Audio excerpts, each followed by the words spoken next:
देश में इस समय पुरानी पेंशन प्रणाली को लागू करने पर चर्चा हो रही है। वहीं पुरानी पेंशन व्यवस्था से एक बड़ी खबर सामने आई है। देश के कई राज्यों में पुरानी पेंशन प्रणाली लागू की गई थी। वहीं कई राज्य अभी भी नई पेंशन प्रणाली को खत्म करने और पुरानी पेंशन प्रणाली को बहाल करने की मांग कर रहे हैं। एक तरफ केंद्र सरकार की नई पेंशन नीति के खिलाफ मजदूरों का आंदोलन और दूसरी तरफ केंद्र के अलावा 5 राज्यों में पुरानी पेंशन व्यवस्था बहाल करने का फैसला। केंद्र सरकार को इस मामले पर पुनर्विचार करना पड़ा। केंद्रीय सरकार ने जिस तेजी से नई पेंशन व्यवस्था में सुधार के लिए आयोग का गठन किया है।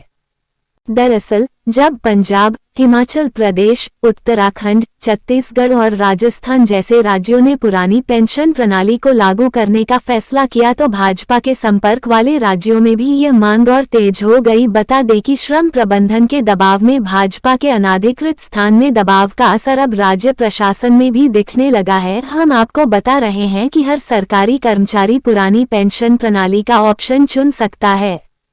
उनके पास 31 अगस्त 2023 तक इस पेंशन का विकल्प चुनने का विकल्प है। आगे सरकार ने कहा कि जिन पेंशन कर्मचारियों ने 31 अगस्त से पहले पुरानी पेंशन योजना ओपास का विकल्प नहीं चुना था, उन्हें नई पेंशन योजना में स्थानांतरित किया जाएगा।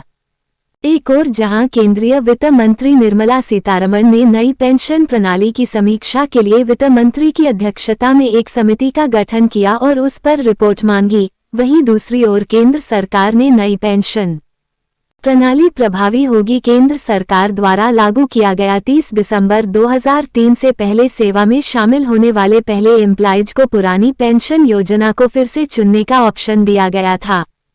बताया जाता है कि जनवरी 2004 के बाद सिविल सेवा में लौटने वाले कर्मचारियों की ओर से आंदोलन करने का निर्णय लिया गया। कहा जाता है कि ये कर्मचारी केंद्रीय वित्त मंत्री द्वारा गठित कमेटी पर भरोसा नहीं करते और पुरानी पेंशन व्यवस्था को अपना हक मानते हैं।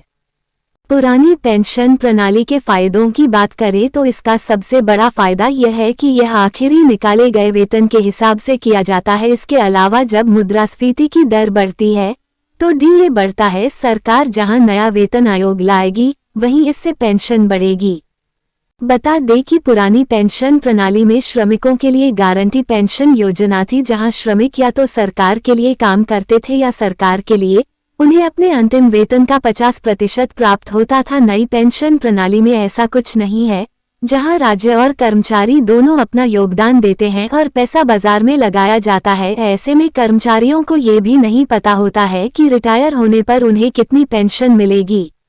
ऐसे में राष्ट्रीय परिषद अब पुरानी पेंशन योजना की बहाली का समर्थन नहीं करेगी, बल्कि इस बात की जांच करेगी कि कर्मचारियों को नई पेंशन योजना के तहत गारंटी पेंशन कैसे मिल सकती है। यदि यह संभव हो जाता है तो नई पेंशन प्रणाली में ही कर्मचारी पुरानी पेंशन प्रणाली का लाभ प्राप्त कर सकेंगे, क्योंकि यहाँ पेआउट के आधार पर ही पेंशन की व्यवस्था की जाती है। ऐसे में राज्य कर्मचारी के खाते में भुगतान बढ़ाने पर भी विचार कर सकता है। इसके लिए केंद्र सरकार आंध्र प्रदेश सरकार के पेंशन मॉडल की भी समीक्षा कर रही है, जहां कर्मचारियों को हर महीने अंतिम वेतन का 33% निश्चित राशि पेंशन के रूप में दी जाती है।